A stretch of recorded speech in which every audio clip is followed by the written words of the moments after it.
Assalomu alaykum hurmatli tomoshabinlar, kanalimizga xush kelibsiz. Videoni ko'rishdan oldin kanalimizga obuna bo'lib qo'yishni unutmang. Chorvalarda oqsil kasalligi xavfi sababli O'zbekistonda sanitariya oyligi e'lon qilindi.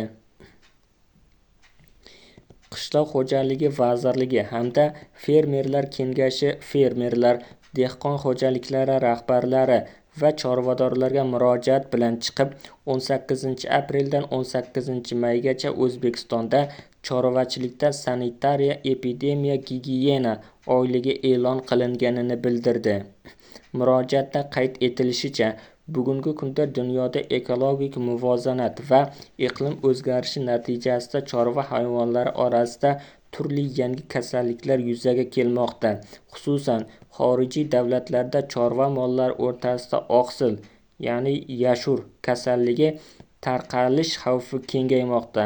Jahon hayvonlar sog'lig'i tashkiloti ma'lumotiga ko'ra, 2025-2026 yillarda 48 ta davlatda ushbu kasallikning yangi SAT tiplari qayd etilgan bo'lib, amalda qo'llanilayotgan vaksinalar bu tiplarga qarshi to'liq himoya qilmaydi. Shu sababli kasallik tarqalishining oldini olishda barcha fermer va chorvadorlarning mas'uliyati va faol ishtiroki nihoyatda muhim hisoblanadi. Shu munosabat bilan xo'jalik va fermerlarda veterinariya sanitariya tartiblariga qat'iy rioya qilish, kirish joylarida dezinfeksiya vositalarini tashkil etish, begona shaxslar va transport vositalarining kirishini cheklash, hayvonlarni saqlashda zoogigiyenik talablarga amal qilish, ularni sifatli ozuqa va toza suv bilan ta'minlash, hududni doimiy tozalikda saqlash hamda zararli jonivorlarga qarshi kurashish zarurligi bildirildi. Agar hayvonlarda kasallikka shubha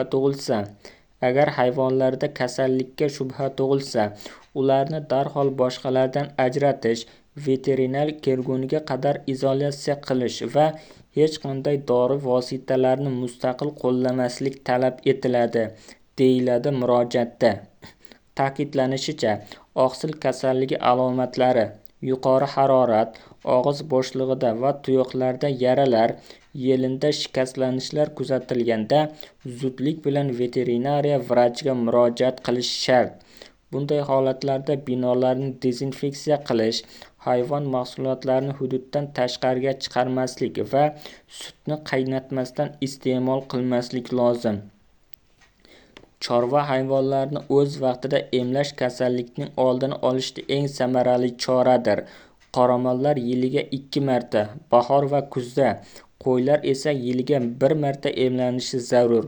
Zarur hollarda 2,5-3 oylikdan katta barcha hayvonlar majburiy emlanadi va emlashdan so'ng 15-21 kun ichida immunitet shakllanadi, deyiladi murojaatda.